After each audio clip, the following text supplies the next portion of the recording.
Right, so that gives you an idea of how things stack up as far as this inter-Korean summit goes. Let's turn our attention now elsewhere in the world. There were hugs, handshakes and humour aplenty during French President Emmanuel Macron's interactions with the United States President Donald Trump. But the bonhomie didn't stop Macron from reiterating that France will not quit the Iran nuclear deal.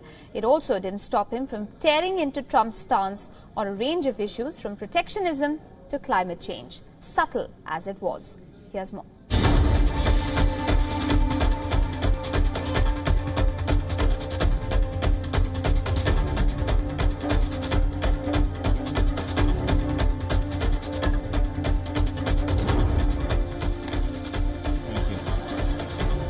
I like him a lot.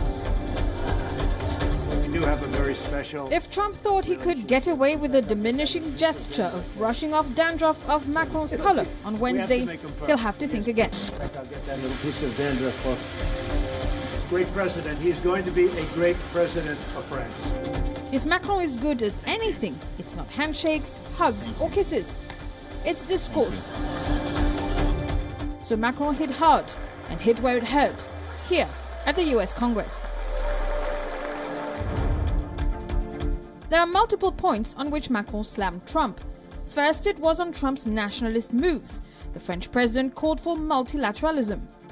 We can build the 21st century world order based on a new breed of multilateralism, based on a more effective, accountable and results-oriented multilateralism, a strong multilateralism. This requires, more than ever, the United States' involvement, as your role was decisive for creating and safeguarding today's free world. The United States is the one who invented this multilateralism. You are the one now who has to help to preserve and reinvent it. Secondly, it was on climate change. The US has signed out of the Paris Agreement, and this is where Macron referred to a post-Trump era.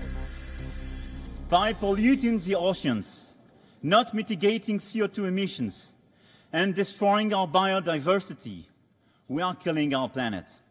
Let us face it. There is no planet B.